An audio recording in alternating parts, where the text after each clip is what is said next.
I went into the movie expecting it to be bad. Good news is it wasn't as bad as I thought it was going to be. Does that mean it wasn't bad? Stick around and find out.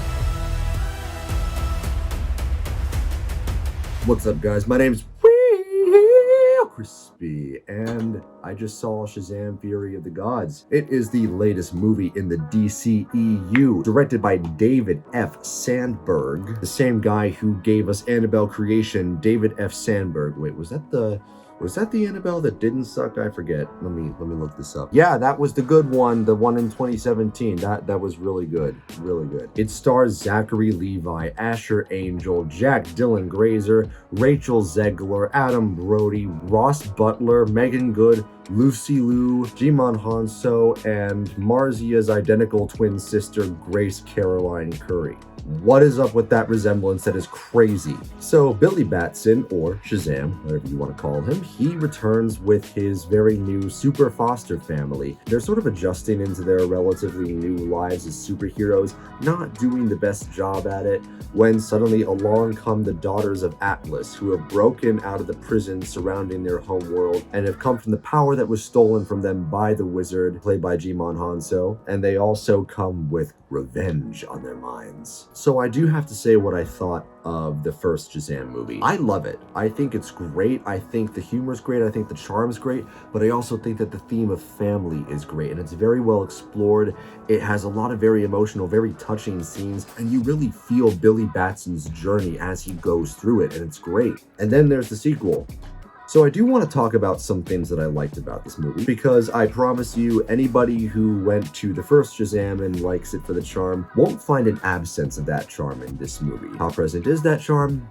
We'll get to that in a second. I think the MVP of this movie is arguably Dylan Grazer. He is very much the heart and the emotional center of the movie, while still remaining just as funny, if not even funnier than he was in the first film. I've always kind of seen him as the connecting thread holding the Batson family together, and you really feel that in this movie. I've also got to give a ton of credit to Asher Angel as Billy Batson, not Shazam, Billy Batson. One of the issues I had with the first movie is that Billy Batson and Shazam felt like completely different characters. I mean, Billy is lonely and brooding and standoffish, where Shazam is extroverted, gregarious, hyper confident, a little too confident, and just goofy. It felt like a disconnect, but they feel more like the same character, and I feel like that is largely because of Asher Angel. It's a hard task that he pulls off, but it's still one that he pulls off. He carries more of the exuberant confidence and goofiness of Shazam, while still remaining the same character that he was in the first movie. And again, he definitely pulls his weight in his effort to make Billy and Shazam feel like the same character.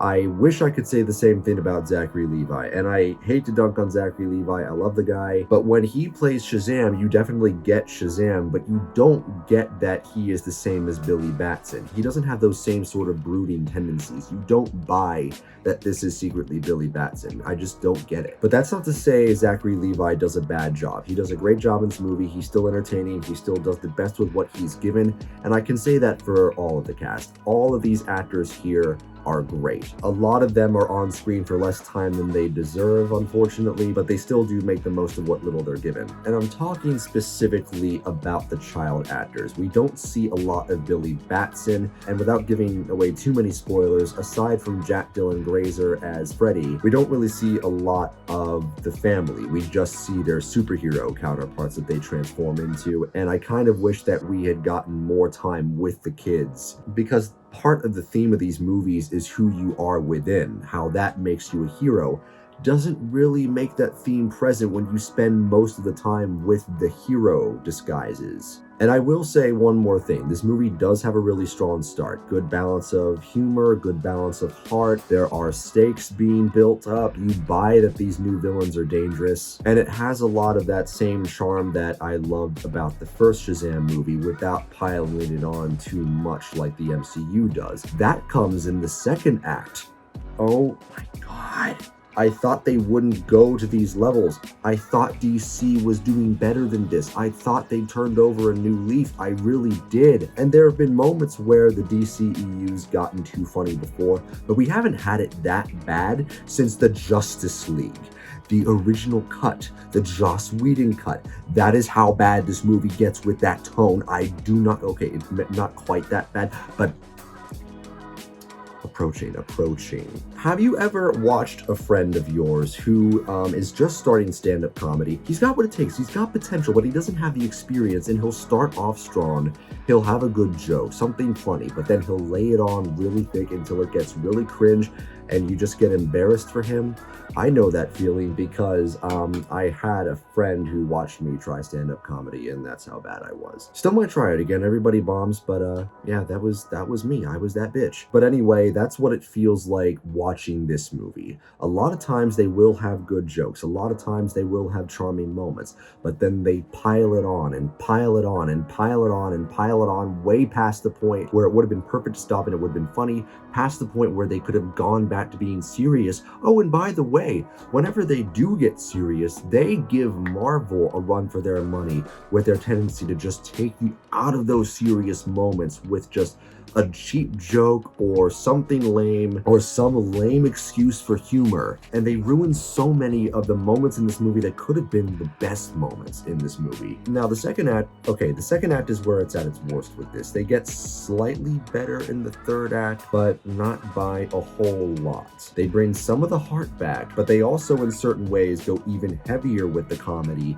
And then on top of that, you have another big, boring CGI fight where you are seeing a bunch of fucking weightless polygons get thrown around. It basically just turns into all of the worst things about the MCU put into one movie, which is a shame. I know we've lost so many men and women to the jaws of this DCEU reboot that is coming, and I'm hoping that Zachary Levi and all of these actors in this movie, in fact, are people who we get to keep around. But that is dependent on the reception that this movie gets, and with this movie, I'm afraid that's not going to happen, which is a shame because I really like the performances in this movie. I really like the characters in this movie. They get completely undone by all of this cheap stuff that's been done to death before, and I know this is a competent director at the helm here.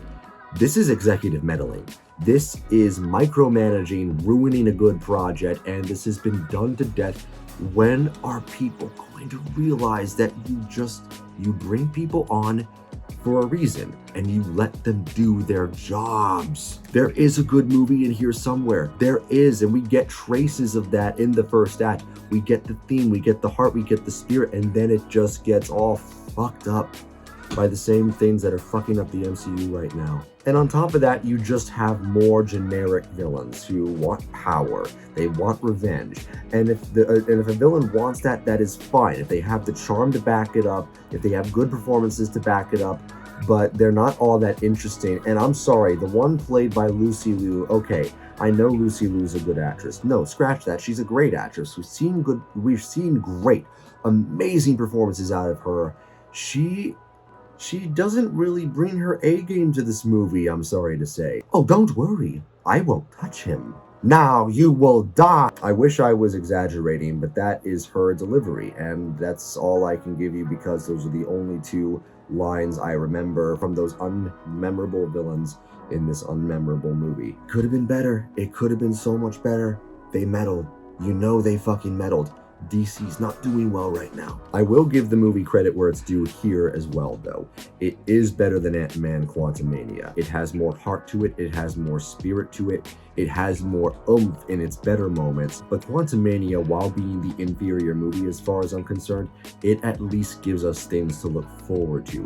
It gives us Kane, who, I will say it again, even though the writing for him was not quite up to par, the performance was great, and there is still potential for better writing in future movies. And on top of that, you have the multiverse, and I feel like Phase 4 and Quantumania in general had enough traces of experimentation. Those of you who heard my segment about this on the Global Nerds podcast, linked down below, will know more of what I'm talking about here, but there were traces of experimentation. enough that you get the feeling that at least something good is coming, something you can look forward to. This movie gives you either nothing in particular to look forward to, makes you paranoid about more stuff the DCEU is going to throw out since it's already thrown out so much good shit. And speaking of that good shit, it also reminds you of what we have lost because, hey, look, I have good feelings about the future of the DCEU. I have a lot of faith in James Gunn. I think he's a really good director. I have yet to see a single bad superhero movie from this guy, and I seriously doubt the Guardians 3 is going to be the first one. But why would you fix the DCEU by getting rid of things that work about it? Gal Gadot as Wonder Woman worked, and you get rid of her? Henry Cavill as Superman was probably the best thing about the DCEU, even in his rather mixed feeling movies, and you get rid of him? You fire him after he quit The Witcher for you people? Why in fucking God would you do that?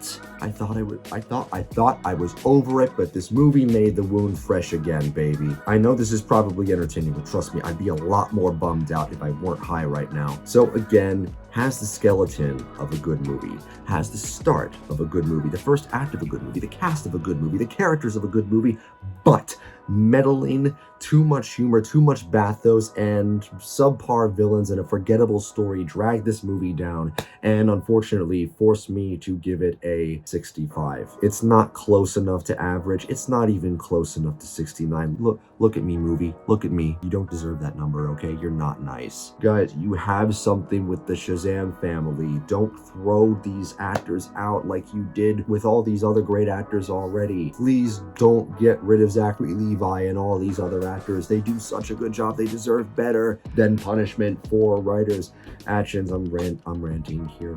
I'm just gonna chill. I'm just gonna chill.